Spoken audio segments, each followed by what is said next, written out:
Hola, ¿qué tal, amigos, amigas de Básquetbol y Amigos? Como todas las semanas los saludamos. En esta ocasión estamos con ustedes nuestro niño de oro, Jaime Sánchez, y yo, Mariana Anzorena Lozoya, y mandamos saludos al resto de nuestros compañeros, a Lucas Villagrán, que no pudo estar hoy, a Alfredo, que se está recuperando en el hospital, y a nuestro querido Juan Carlos el Negro Garay, que también ya está saliendo adelante de un COVID rudo. Pero bueno, esperamos viéndonos en este momento. Y bueno, pues Jaime y yo, ya que estamos solitos, vamos a aprovechar para hablar de lo que siempre hablamos él y yo cuando no están los demás, que son buenos libros, buenos productos audiovisuales, documentales, series de televisión, obviamente pensado todo en torno al básquetbol y pensando en el deporte. Jaime, ¿cómo estás? ¿Qué tal, coach? Qué gusto. Y así es, estás en todo lo correcto.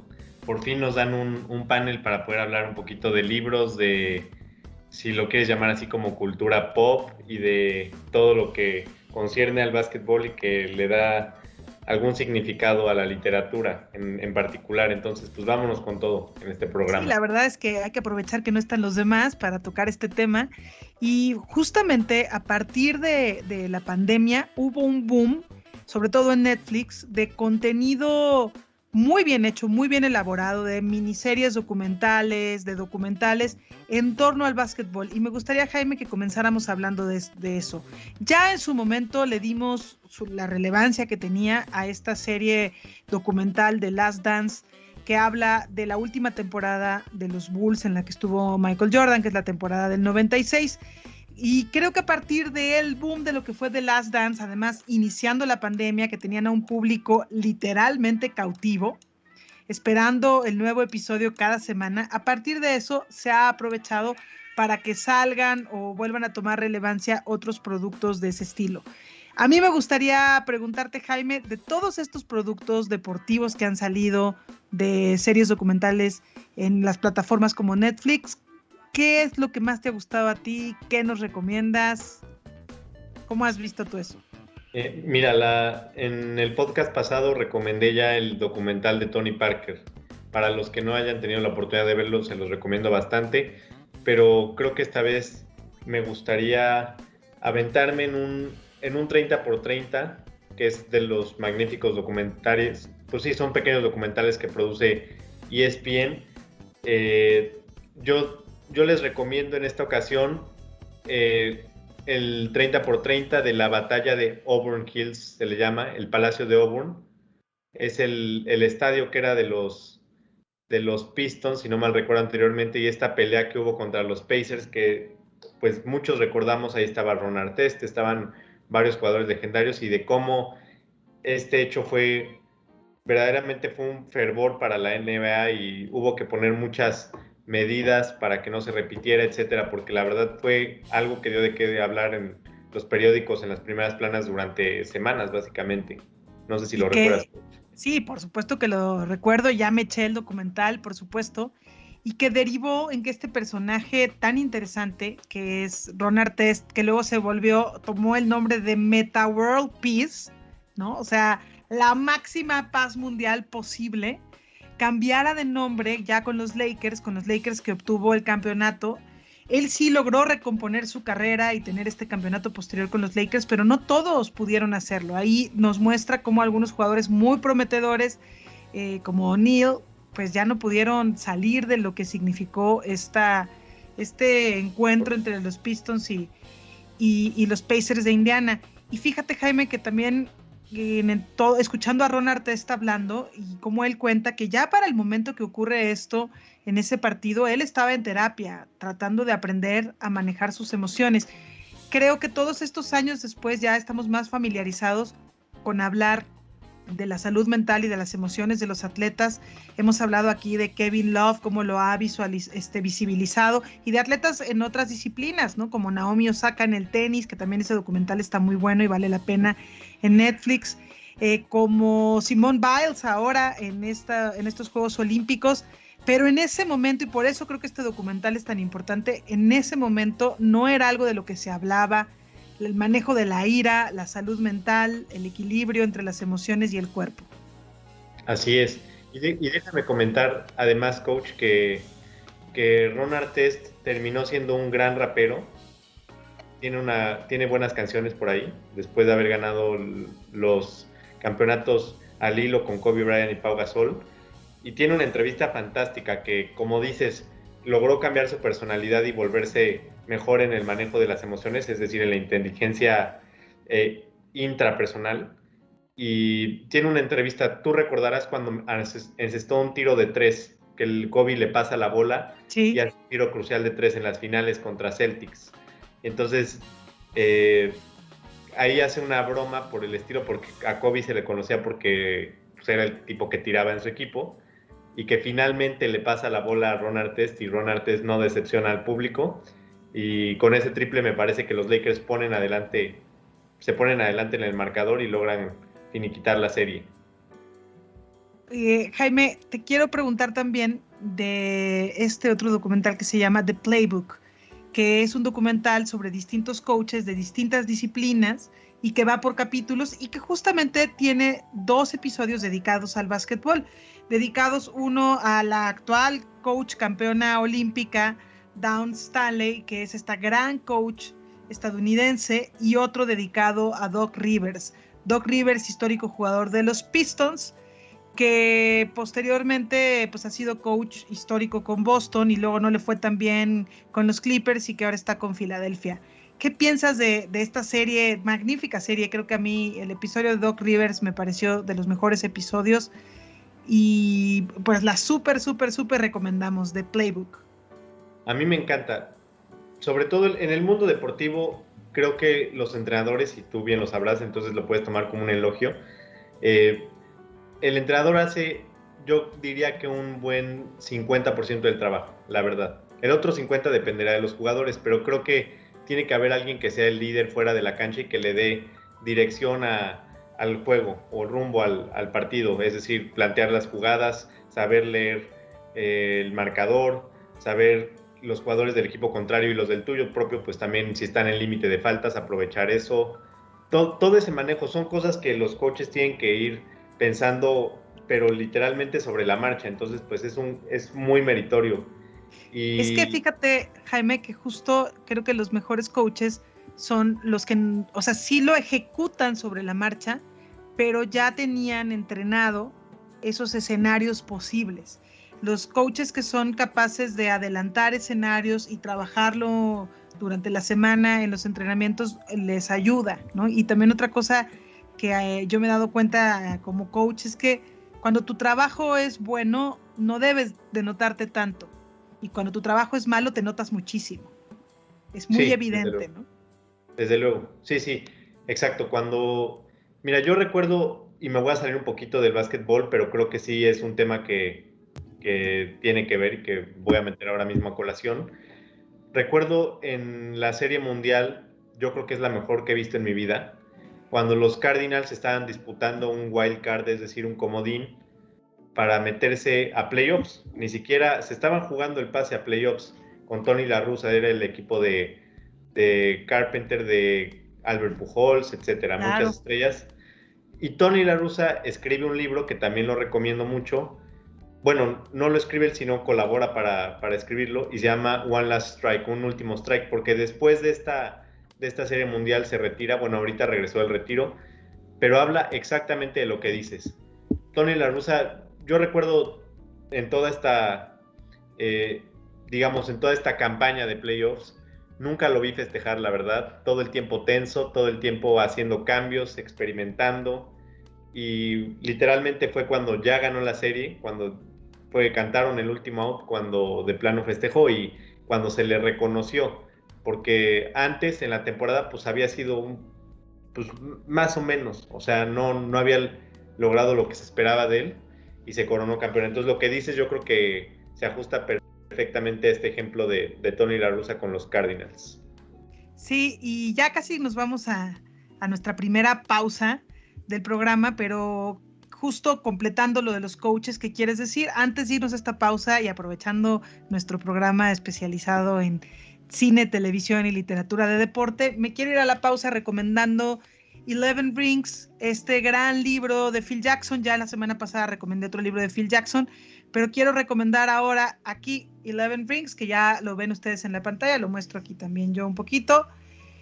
Habla Phil Jackson de estos 11 anillos que consiguió como entrenador, 6 con los Bulls de Chicago, de Jordan, de Pippen, los 3 primeros con Horace Grant, los 3 segundos con el gusano Rodman, y 5 anillos más con los Lakers de Kobe, primero con el Shaq y después con Pau Gasol. Es un libro imperdible del zen del baloncesto, de este coach que combinó el entrenamiento más estadounidense, de la tradición estadounidense de entrenar, con las filosofías de los indios lakotas de los Estados Unidos.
Ya estamos de regreso, el niño de oro Jaime Sánchez Aguirre y yo, Mariana Anzorena Lozoya, y estamos dándonos vuelo, hablando de películas, de documentales, de libros. Nos fuimos con la recomendación de Eleven Rings de Phil Jackson, que lo pueden conseguir en Amazon y también por ahí en Mercado Libre. Pero ahora me gustaría, Jaime, preguntarte sobre las últimas declaraciones que hizo Karim Abdul-Jabbar al respecto de este clásico del cine mundial que es Lo que el viento se llevó. ¿Cómo viste, Jaime? Tengo una mega sorpresa, la verdad es que me esmeré mucho para traerles este contenido. Muchos recordarán esta película del 1939. Aprovecho para mandarle saludos a mi tío Pepe Abraham, que por cierto es la única película que lo hace llorar, según él. Y bueno, está basada obviamente en una novela igual de buena, que también recomiendo bastante. Y bueno, Karim Abdul-Jabbar, como recordarán en estos tiempos en el que salió la película y en cuanto se escribió el libro, pues eran tiempos en que estaba la discriminación muy fuerte en Estados Unidos, o sea, la división Sí. entre negros y blancos. Y Karim Abdul-Jabbar, con todos estos movimientos que se han hecho y él pronunciándose a favor de la inclusión racial y de todo esto, dice que a pesar de que en esta película hay muchas escenas en las que se vuelve muy explícito el racismo y se denota demasiado o se hace distinguir, que debería de etiquetársele como con cierta etiqueta en la que anuncie que hay racismo, más no que se banee, porque muchos querían, con todos estos movimientos que ha habido, pues que eliminarla o banearla de muchos sitios, y él dice que no, que a pesar de todo, pues es parte de la cultura y ciertamente es una gran película, es un super clásico y creo que todos deberíamos de verla y estoy Sí, sí, totalmente de acuerdo con Karim. de acuerdo contigo y de acuerdo con Karim Abdul-Jabbar. Sí es una gran película, sí es un clásico, era la favorita de mi abuelita y con ella la vi por primera vez y es una razón por la que le tengo mucho cariño a la película, pero también innegablemente es una película con alto contenido racista, que en su momento no se le veía así, hasta era como una cosa paternalista de, ay, somos buena onda con nuestros empleados que trabajan aquí, somos buena onda con nuestros esclavos, ¿no? Pero evidentemente ya no tiene cabida eso hoy en nuestro día. Sin embargo, no se puede simplemente eliminar, como dice Karim Abdul-Jabbar, tiene un peso específico en la época a la que perteneció, como ocurre con muchas otras piezas de arte. Entonces, que una voz autorizada y tan potente de la comunidad afroamericana como Karim Abdul-Jabbar nos diga esto, pues nos ayuda a también poder colocar esta pieza de arte del séptimo arte en el lugar que le corresponde. Sí, totalmente de acuerdo. Me parece un comentario muy acertado, así como el tuyo. Creo que es una joya que no deben dejar de ver, la verdad. Totalmente. Jaime, y de todo este contenido audiovisual que está circulando en las distintas plataformas de streaming, incluso en YouTube o en ESPN Plus, como lo que nos recomendabas hace rato, ¿qué otra cosa te ha llamado la atención durante estos meses de pandemia? Mira, encontré unas joyas por aquí. Hay uno que está buenísimo que se llama Loose Ball, escrito por un periodista llamado Terry Pluto. Y en él trata los inicios principalmente de la ABA, de la liga ABA, en donde jugó Julius Erving y muchos otros que después se incorporaron porque se extinguió esta liga y digamos que la absorbió la NBA. Y habla de cómo, obviamente con menor presupuesto, pues los jugadores les regalaban, o sea, en lugar de darles buenas comidas, por ejemplo, los alimentaban con fast food antes de los partidos, o el balón, por ejemplo, que vemos en la portada. Todos estos, pues digamos, tabús, por así decirlo, toda esta información que no se conocía de la ABA, pues ahí viene y la verdad, un libro bastante interesante, se los recomiendo.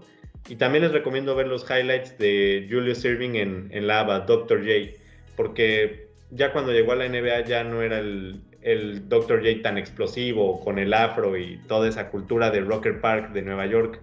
Si bien logró campeonatos y MVPs, su mejor época me parece que fue en la ABA. Eso es un dato muy interesante porque todavía fue una superestrella de la NBA y que tú nos digas que Dr. J tuvo como su mejor momento la ABA, pues nos hace que nos interesemos en este libro, por supuesto, y en revisar esos videos de archivo que existen de Dr. J en esta época con su afro. Esto que dijiste me recordó algo parecido le ocurrió a Arvydas Sabonis al llegar a la NBA. Llega a la NBA y todavía era un jugador, un poste que sabía mover bien la pelota, algo que es muy común ahora con Jokic y con otros, pero que en ese momento era muy raro y que algunos postes europeos ya lo hacían. Y cuando llega Arvydas Sabonis a la NBA, llega ya no en sus mejores años los pasa en Europa, parecido a lo que cuentas con Dr. J y su relación con la ABA. Y bueno, Jaime, me parece importante también hacer alguna recomendación del libro que muestre el peso específico que tiene el deporte femenil en los Estados Unidos en este momento y en el mundo, porque lo hemos comentado en otros momentos, mientras que las estadísticas nos muestran que la audiencia ha ido bajando para las ligas varoniles, la audiencia está subiendo para la WNBA y para el torneo de soccer femenil en los Estados Unidos. Y en ese sentido, recomendarles el libro de Marianne Betancourt, que es una magnífica periodista especializada en deporte femenil. Este libro se llama Playing Like a Girl, y en un momento más lo van a ver en la pantalla. Ahí lo ven ya, lo voy a mostrar yo de cualquier manera también aquí. Playing Like a Girl, que habla de cómo el deporte de conjunto transforma nuestras vidas. Y cuando algunos papás y mamás de los equipos con los que yo trabajo me preguntan por qué somos tan exigentes y tan disciplinados con los horarios, con los partidos, con todo lo que implica el básquetbol estudiantil, si a fin de cuentas la mayor parte de estas niñas y de estos niños no van a ser basquetbolistas profesionales, quizá basquetbolista profesional 1 en cada 1000. La respuesta es porque la disciplina y la mística de un deporte de conjunto transforma nuestro entendimiento de la vida y nuestra forma de afrontar lo que vivimos. La respuesta es así de simple. Y en ese sentido, este libro de Playing Like a Girl es muy recomendable para todos los coaches y amantes del deporte de conjunto, mujeres y hombres. No se lo pierdan. El deporte de conjunto transforma nuestras vidas, Jaime. Y si no, no estaríamos aquí tú y yo platicando. Desde luego. Y por eso mismo es que los gobiernos se preocupan, o al menos algunos gobiernos sí se preocupan porque los chavos hagan ejercicio y se mantengan en el régimen deportivo, digamos, porque pues eso también te da una salud mental. Si no te la garantiza, pues por lo menos sí te hace propenso a tener una buena salud mental y estar fuera de entornos negativos. Entonces, estoy de acuerdo en lo que dices.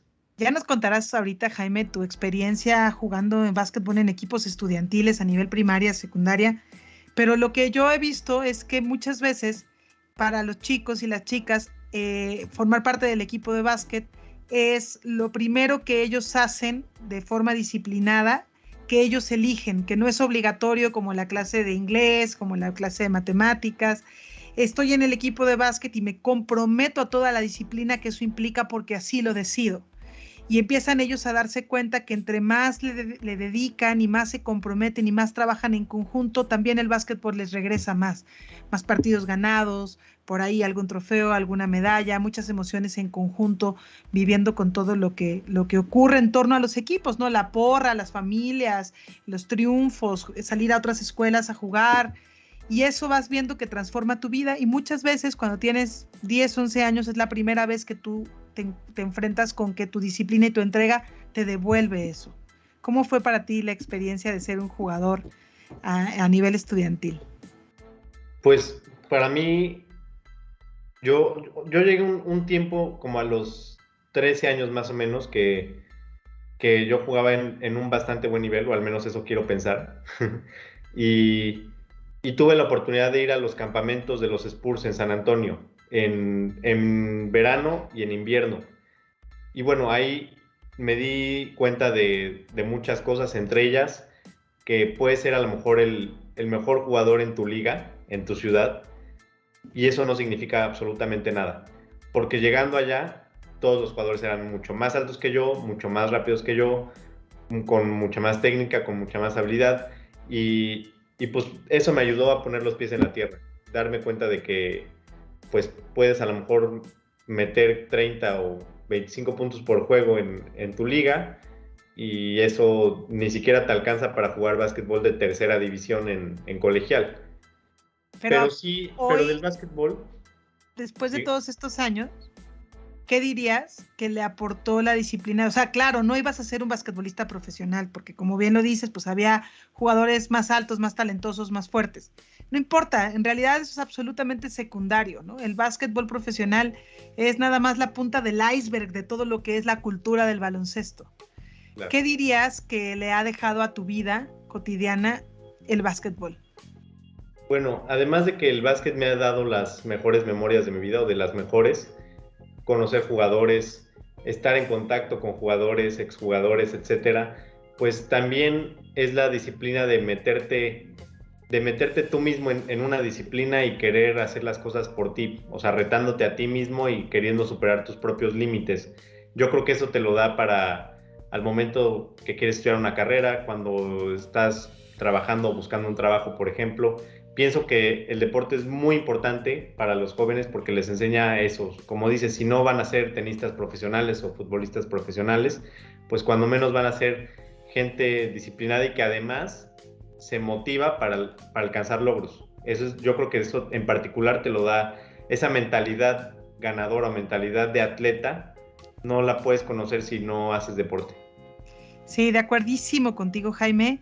Y aquí me gustaría hacer una alerta a los papás. Ojo, papás, todo esto que estamos diciendo funciona única y exclusivamente si sus hijos y sus hijas se sienten entusiasmados y apasionados por el deporte que están practicando, y no solamente para hacerlos felices a ustedes como padres, porque ahorita que hablabas, Jaime, esto me recordó la autobiografía que escribió el tenista André Agassi, en donde un tenista que yo admiré muchísimo como tenista, claro, y que me fue muy fuerte enterarme de que él no era feliz jugando tenis.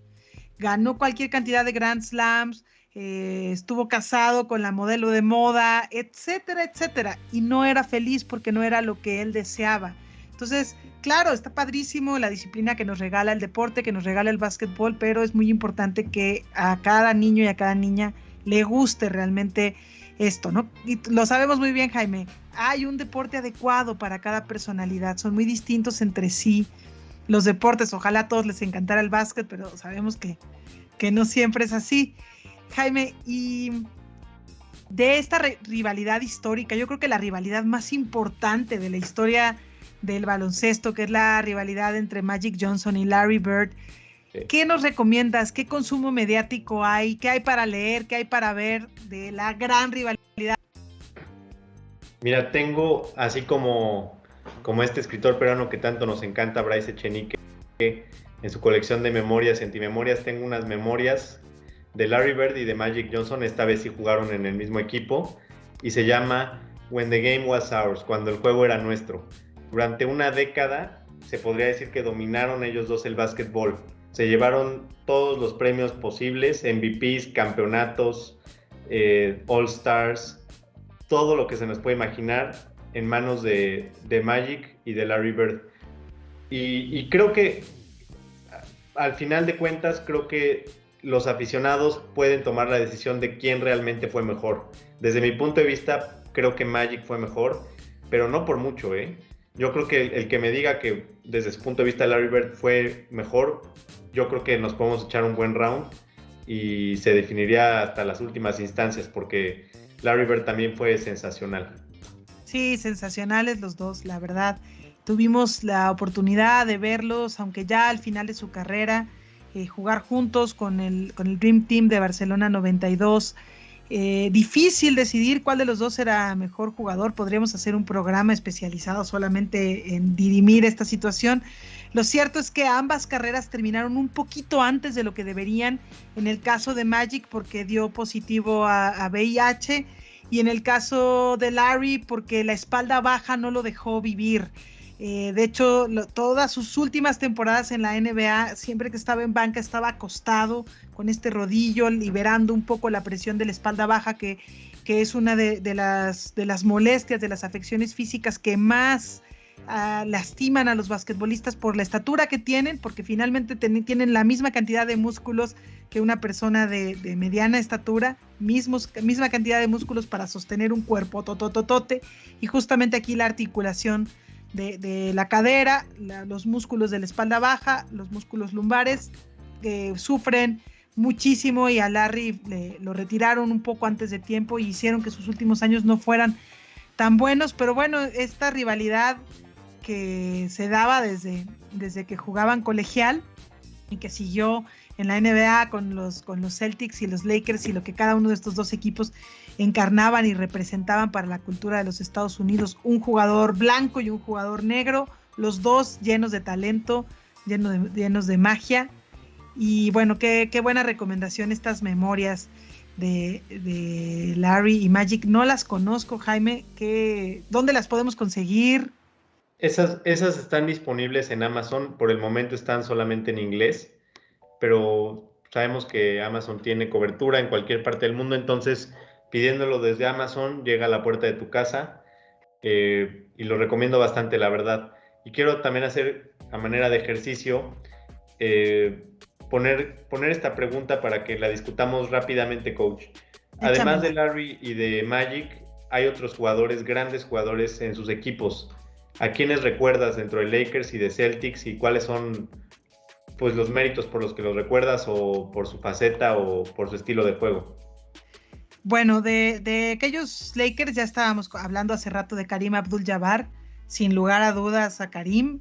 Eh, También recuerdo mucho a Michael Cooper porque además tuve la oportunidad de conocerlo y de platicar con él. Él se me acercó a mí durante un partido en el que yo estaba dirigiendo a unas niñas, se me acercó y lo cual me hace sentir sumamente halagada porque se me acercó para elogiar el tipo de calentamiento que yo le había puesto a un equipo de unas niñas que tenían en ese momento 14 y 15 años. Él se acercó a decirme que él era coach en ese momento de la WNBA, de las Sparks de Los Ángeles. Se acercó para decirme que era difícil tener tanta disciplina y un entrenamiento, un calentamiento de ese estilo en un equipo femenil de esa edad, que si podíamos platicar un momento. Se acercó su traductor también, porque junto a la cancha donde estábamos había un evento de básquetbol que habían traído jugadores de la NBA y tal. Entonces, curiosamente estaba él ahí y bueno, pues por eso lo recuerdo siempre a Michael Cooper con muchísimo orgullo. Estaba por ahí el periódico Reforma y nos tomaron una foto y salimos al día siguiente aquel equipo de niñas y yo junto con Michael Cooper en aquella portada, pero bueno, pues estaba también James Worthy en aquel equipo de los Lakers. Y de los Celtics, bueno, pues a la Zorra Mahale, a Kevin Mahale, un jugadorazo que fue muchas veces el mejor sexto hombre de la NBA, al jefe Parrish, a Robert Parrish, que era un jugadorazo también, el doble cero, a Danny Ainge, ¿qué te puedo decir? Equipos con los que yo me enamoré del básquet. Con ellos yo empecé a ver el básquet, aunque fue con Michael Jordan y los Bulls con los que se consolidó este idilio permanente que seguirá el resto de mi vida con el baloncesto. Los primeros asomos que yo tuve hacia el básquetbol fue con aquella rivalidad entre los Lakers y los Celtics de Larry y de Magic. ¿Tú a quién recuerdas? ¿Quiénes son tus Pues yo favoritos? recuerdo, como bien dices, Kevin McHale fue, para muchos es de los mejores sextos hombres en la historia del básquetbol. Ya después pasó a jugar en el primer cuadro. Por supuesto, Robert Parrish, que no estaba inicialmente en los Celtics, llegó un poco como que bajo advertencia porque había tenido problemas de drogas, era un chavo, bueno, Sí. un tipo rebelde, pero un reboteador excepcional. Además de una altura de 2.16, se peleaba ahí el puesto en el poste bajo con Karim Abdul-Jabbar. Recuerdo también, estaba Bill Walton, estaba, si no mal recuerdo, Dennis Johnson, que también fue un jugadorazo de los Seattle Supersonics, que Claro, ganó dos Dennis anillos. Johnson, claro, sí. Un gran jugador, Dennis Johnson. Y como lo decías, James Worthy también excepcional. Me parece que es de la generación de Michael Jordan en el draft, si no me equivoco, por esos años más o menos. Le decían Showtime, ganó un MVP de las finales y todos los que decimos, por supuesto que están en el Salón de la Fama de la NBA, porque marcaron una década completamente. Si nos ponemos a ver más allá de estos jugadores, pues sí tenemos estaba Dominic Wilkins, por ejemplo, teníamos al mismo Dr. J, estaban Moses Malone, pero los que en realidad marcaron, o los que en realidad llevaron los reflectores hacia la NBA, pues fueron Magic y Bird. Sí, yo creo que hicieron que el mundo entero volteara a la NBA y nadie quiso voltear la cara después de haber comenzado a ver la NBA porque empezaba un jovencito que se llama Michael Jordan y cuando regresemos de esta pausa voy a hacer la mejor recomendación posible sobre el que era un jovencito todavía con un poquito de pelo que jugaba en los Bulls y que es Michael Jordan, pero eso será cuando regresemos de esta pausa.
ya estamos de regreso, Jaime, y como lo prometido es deuda, les voy a recomendar este Tabicón,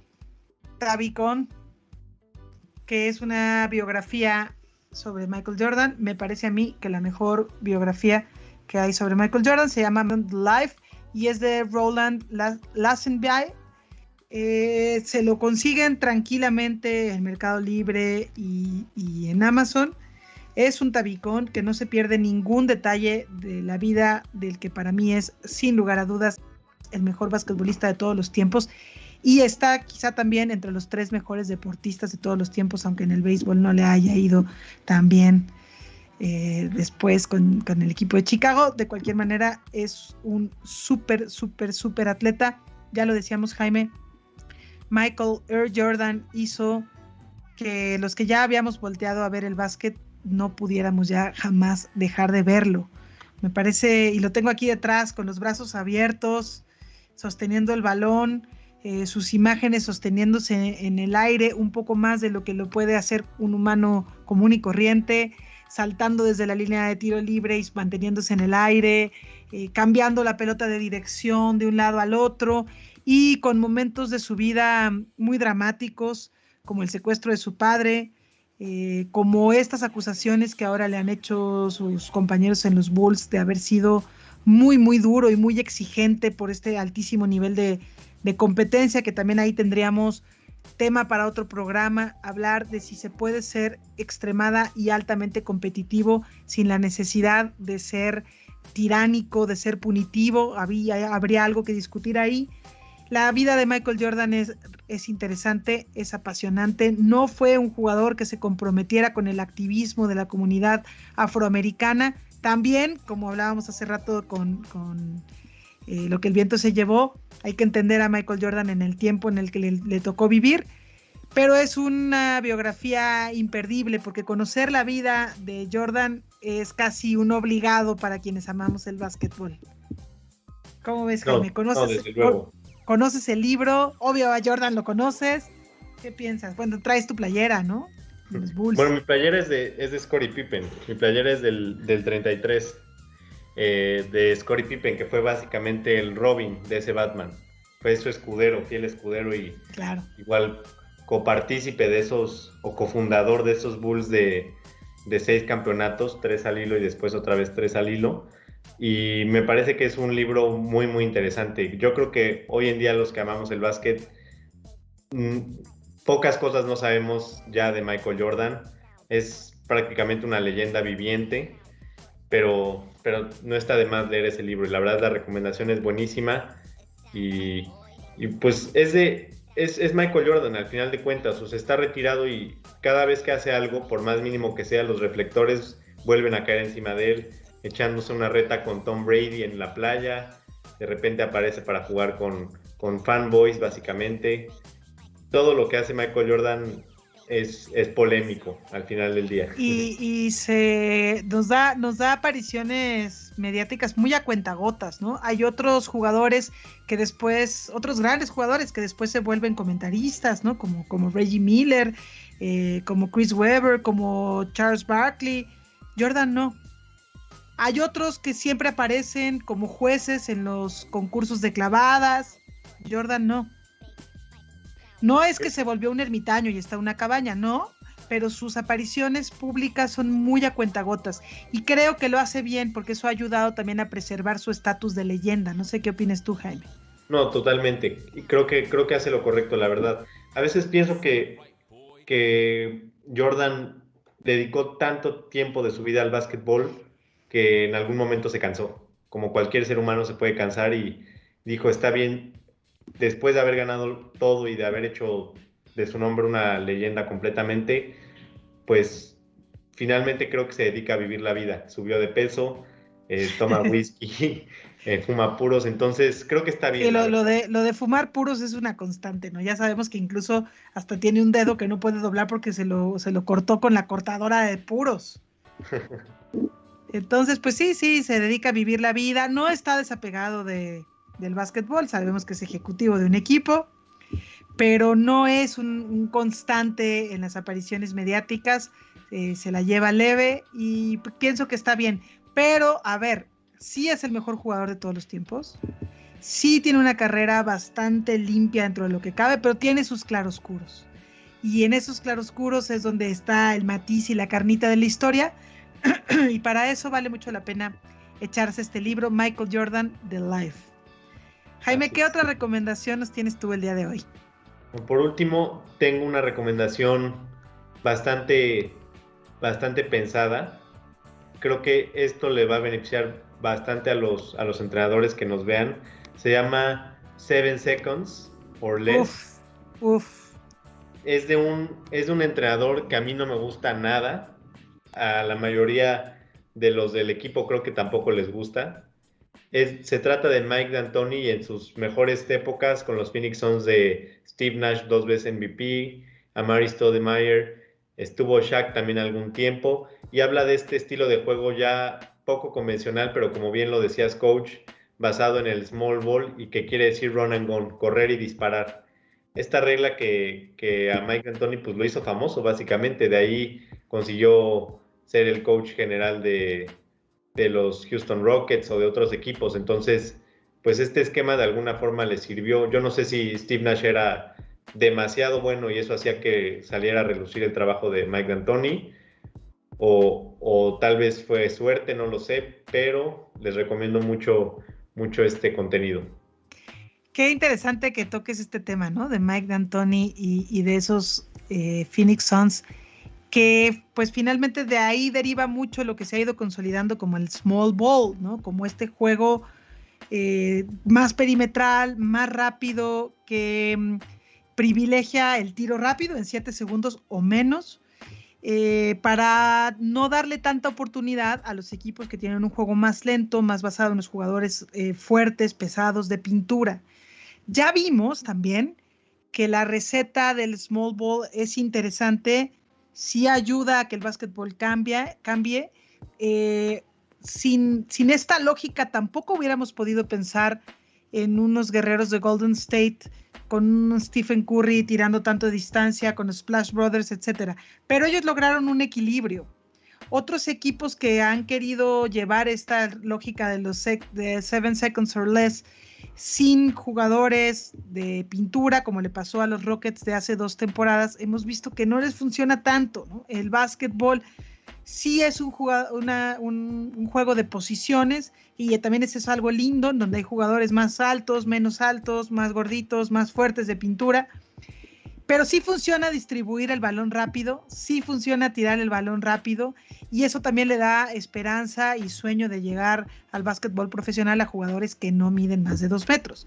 Esa también es la realidad, y nos los enseñó Steve Nash en su momento. Creo que sí funciona jugar a tirar en 7 segundos o menos, pero no puede ser la única alternativa de juego. Ese es mi punto de vista. El small ball así solito, sin otras alternativas, sin juego de pintura, sin jugar de espaldas, te hace también un equipo predecible. Lo interesante es poder alternar, ¿no? No, desde luego, y si el negro Garay está por acá sintonizándonos, me lo recordará con los corajes que hacía de los Rockets con Mike D'Antoni, jugando con Russell Westbrook, con James Harden y con PJ Tucker, y por ahí algún otro que no medía más de los 2 metros 3, o sea, jugando básicamente solo con un centro y los demás puros alas o a lo mucho de aleros, y fue un disparate, o sea, fue un desastre para el equipo, no agarraba ni un rebote. En defensa, pues eran un 0 a la izquierda, entonces sí, como bien dices, yo soy más de las posiciones bien marcadas, desde mi punto de vista. Claro que me gusta el small ball, pero no creo que puedas armar un equipo para que juegue los 4 cuartos small ball. El small ball debe de ser por tiempos. Exactamente, eso es lo que yo pienso. Le saca mucho de onda también al equipo rival de pronto que saques a tus jugadores grandes y juegues rápido a correr, que metas 2 armadores simultáneamente en cancha, pero después también tienes que tener la alternativa de tener jugadores grandes, porque también hay equipos a los que no vas a parar sin jugadores grandes. Entonces creo yo que el small ball está bien, me gusta, pero no como el trabajo técnico exclusivo. Y el mismo Steve Nash ahora como coach con los Nets lo aplica un poco, ¿no? ¿Cómo lo has visto tú, Jaime? Sí, la mayoría, Bueno, y no la mayoría, me equivoco, porque Steve Kerr no es un entrenador que le guste eso y de hecho en estilo de juego bastante parecido a Steve Nash, un tirador de triples certero, eh, pocas coladas, bueno, Steve Nash muchas más, pero creo que Steve Nash sí cae un poco en eso, como que aprendió a jugar con eso apoyándose, pues sí, con jugadores más altos, haciendo alley-oops, jugando mucho pick and roll, por ejemplo. Pero como bien lo dices, creo que el small ball debe de ser para sacar de quicio durante un ratito al equipo contrario, pero no puedes jugar un small ball un partido completo porque no hay forma, la verdad. Cuando están en cancha un Giannis, un Embiid, un Kevin Durant, no hay forma de jugar small ball. Le van a pasar la bola en el poste a esos jugadores y te la van a clavar 20 veces en la cara, literalmente. Estoy absolutamente de acuerdo contigo. Jaime, ya casi se nos acaba el tiempo y a mí me gustaría platicar un poquito del básquetbol paralímpico. Y fíjate, Jaime, me gustaría abordar este tema porque México justamente en los Juegos Paralímpicos, que nos da bastantes más medallas de las que nos dan los Juegos Olímpicos, México no participa prácticamente en los deportes de conjunto. No vamos en básquetbol paralímpico ni femenil ni varonil, no vamos en fútbol paralímpico, no vamos en deportes de conjunto. De hecho, destacamos en deportes que en los olímpicos tradicionales no destacamos, como son la natación o el atletismo. Y en la paranatación y en el paraatletismo sí destacamos más. El otro día, platicando con un especialista en deporte paralímpico, me decía que probablemente México ahora no tiene una buena representación de silla de ruedas porque la polio, que la poliomielitis, que tenía tantas personas en situación de silla de ruedas, pues ya no existe, está erradicada afortunadamente y eso hace que tengamos menos atletas en silla de ruedas. Sin embargo, yo me pregunto, ¿por qué otros países del mundo siguen manteniendo gran nivel en deporte, en básquetbol de silla de ruedas? Y curiosamente, Jaime, sí coincide, si tú te fijas los equipos que están ya en semifinales, sí coincide con las grandes potencias del básquetbol ordinario. O sea, estamos viendo que una semifinal va a ser España contra Estados Unidos, por ejemplo. Creo que la respuesta sí. es casi la misma al tema que tocábamos al principio del programa y tiene que ver con el racismo. Y el racismo no necesariamente en este caso en cuanto al color de piel, sino también el racismo para las personas discapacitadas. La discriminación, creo que te refieres, ¿no? Sí, perdón, discriminación, claro, para las personas discapacitadas. Y esto ya es, sin meternos tanto, pero creo que ya es un tema cultural o al menos civil o de educación, la inclusión de estas personas a la sociedad y que además puedan practicar deporte. Yo en lo personal nunca he visto ni en mi universidad ni en mi escuela antes o así que personas con discapacidad tengan la oportunidad de participar, por ejemplo, en algún equipo deportivo o que se les presten las instalaciones para que puedan practicar personas discapacitadas. Entonces creo que somos de los países que van muy, muy rezagados en ese aspecto. Pero sí tenemos para básquetbol y aquí en la Ciudad de México, al lado del CENAR, del Centro Nacional de Alto Rendimiento, está la cancha donde normalmente juegan básquetbol en silla de ruedas. O sea, sí existe, pero no estamos definitivamente al nivel, ¿no? Y vamos a ver, en unas horas se va a jugar la semifinal entre Estados Unidos y España. Y además se pone buenísimo. O sea, es súper entretenido el para básquetbol, ¿no? Y también en básquetbol femenil, más o menos son los mismos equipos que son potencia mundial, son los mismos que repiten en el deporte paralímpico, en el baloncesto en particular. Voy a hacer un comercialazo, porque el mismo Claro Deportes o Claro Sports son quienes están transmitiendo los resúmenes del deporte paralímpico, de estos Juegos Paralímpicos, y ahí pueden ustedes ver lo mejor del básquetbol paralímpico. Si les interesa echar un ojo, se pone buenísimo. Y si no vieron a la mexicana que rompió el récord de 1500 metros en la categoría T11, me parece, que estamos hablando de personas con debilidad visual o ceguera, no se lo pierdan, fue súper emocionante cómo rompió el récord del mundo y en el mismo Claro Deporte se puede ver este este resumen y algunos de los mejores momentos del básquetbol paralímpico. Se nos va acabando ya el tiempo y los temas del día de hoy, Jaime. No, excelente, la recomendación buenísima. Yo sí tuve oportunidad de ver la actuación de esta chica mexicana y la verdad muy emotiva, como dices. Derramaba por ahí unas lágrimas y me imagino que muchos mexicanos también, los que pudieron presenciarlo en vivo, la verdad yo no.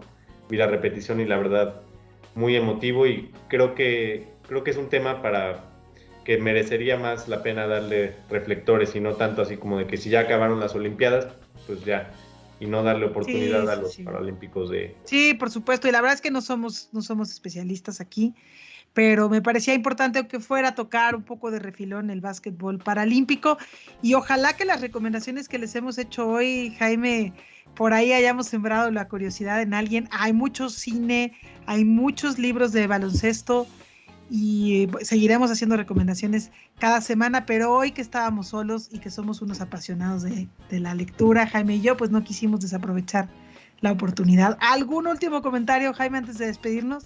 No, hombre, yo de entrada les aviso a todos los que están aquí que el fin de semana me voy a ver la de Lo que el viento se llevó y voy a tratar de conseguir el libro, que creo que el libro hoy en día es un poco difícil de conseguir, la verdad no sé por qué, si es un clásico, pero creo que la película sí debe estar o en Netflix o en Amazon Prime.